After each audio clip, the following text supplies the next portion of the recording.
எதிர்க்கட்சிகளின் விமர்சனங்களை தனது செயல்பாடுகளால் துணை முதலமைச்சர் உதயநிதி ஸ்டாலின் முறியடிப்பார் என அமைச்சரும் அவரது நண்பருமான அன்பில் மகேஷ் பொய்யாமொழி தெரிவித்துள்ளார். இது தொடர்பாக அவருடன் நமது செய்தியாளர் ஆனந்தன் நடத்திய கலந்துரையாடலை தற்போது பார்க்கலாம். துணை முதலமைச்சராக பொறுப்பேற்க இருக்காங்க உங்களுடைய சக அமைச்சர், இனிய நண்பர், எப்படி பாக்குறீங்க?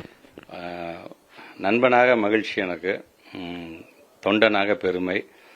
சக அமைச்சர்னு சொல்லும்போது என்னோட ரிப்போர்ட்டிங் ஆஃபீஸர் அவர். இன்னைக்கு எதாக இருந்தாலும் நாங்கள் அவர்தான் ரிப்போர்ட் பண்ணுற அளவுக்கு உள்ளபடி ஒரு பெருமையான ஒன்று. எங்களை பொறுத்த வரைக்கும் வேலை செய்யணும்னு தமிழ்நாடு முதலமைச்சர் இந்த மாதிரியான பொறுப்புகளை வழங்குகிறார். யார் சரியாக வேலை பார்ப்பார்கள் என்பதை உணர்ந்து அவர் வழங்கியிருக்கிறார் என்று தான் நான் பார்க்கின்றேன். இன்னும் அவர் பயணிக்க வேண்டிய தூரம் நெடுதூரம் இருக்கின்றது.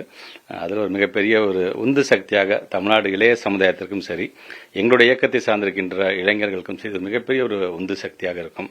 நீங்க சிறிய வயசுலேருந்து ஒன்னா பயணிச்சவங்க, இப்போ ஒரு அமைச்சராக இருந்து துணை முதலமைச்சராக அடுத்த கட்டத்திற்கு போகக்கூடிய வகையில் எல்லாரும் பாராட்டக்கூடிய வகையில் இருக்கு. இந்த நிகழ்வை எப்படி பாக்குறீங்க? அப்படியே மகிழ்ச்சியாக இருக்கின்றது. ஏன்னா அவரை பொறுத்த வரைக்கும் முத்தமிழ் கலைஞர் வாழ்ந்த கோபாலபுரம் இல்லத்தில் பிறந்து அங்கேயே படிச்சு, பள்ளி படிப்பாக இருந்தாலும் சரி, கல்லூரி படிப்பாக இருந்தாலும் படிச்சு அடுத்தடுத்த கட்டத்திற்கு, ஏன்னா கலைஞர் தாத்தா சம்டைம்ஸ் எழுதக்கூடிய முரசொலியில் எழுதக்கூடிய அந்த கடிதங்கள் அவரும் சண்முகானந்த மாமா உட்கார்ந்து அந்த திருத்துகின்ற வேலைகள் எல்லாம் நாங்கள் பார்த்துருக்கோம் அப்படிங்கிற மாதிரிலாம் அவர் சொல்லியிருக்காரு அவர்.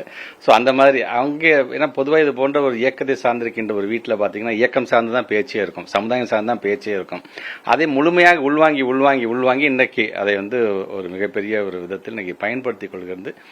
எங்களுடைய இயக்கத்தை பொறுத்த வரைக்கும் அவர் எப்போ பிரச்சாரம் மேற்கொண்டாரோ அதிலிருந்து தொடர் வெற்றியாக நாடாளுமன்ற தேர்தல் 2019 போன பிரச்சனை தொடர் வெற்றியாக. ஸோ இயக்கத்தை பொறுத்த வரைக்கும் நாங்கள் ஒரு பயனாளி அவரால். அதனால் நாங்கள் இன்னைக்கு அவரை நாங்கள் பயன்படுத்திக் கொள்கின்றோம். முதலமைச்சரான அறிவிப்பு ஒரு பக்கம் பாராட்டக்கூடியது இருக்கு, மற்றொரு பக்கம் எதிர்கட்சிகள் எதிர்ப்பும் தெரிவிக்கிறாங்க. இந்த எதிர்ப்பை நீங்க எப்படி பாக்குறீங்க? இது எதிர்ப்புங்கும் பொழுது இது எங்களுடைய இயக்கத்தை சார்ந்திருக்கின்ற ஒரு முடிவு. எங்களுடைய இயக்கம் சார்ந்தும் போது திடீர்னு ஒருத்தரை நாங்கள் எம்எல்ஏன்னு சொல்லல, திடீர்னு ஒருத்தர் அமைச்சர்னு சொல்ல, திடீர்னு ஒருத்தர் நாங்கள் துணை முதலமைச்சர் சொல்ல.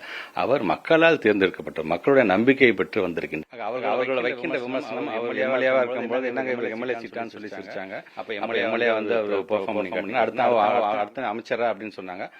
இப்ப சிரிச்சுட்டே அதை அமைச்சராகவும் அதை பெர்ஃபார்ம் பண்ணி காமிச்சாரு. உலகமே பாராட்டுகின்ற அளவுக்கு போட்டிகளை நடத்தி காமிச்சாரு. இப்ப என்ன இவருக்கு துணை முதலமைச்சர் அப்படிங்கிற கண்டிப்பாக அவருடைய ஸ்டைல்ல தன்னுடைய பெர்ஃபார்மன்ஸ் மூலமாக அதையும் ஒரு முடிவு எடுப்பாருங்க நம்பிக்கை எனக்கு.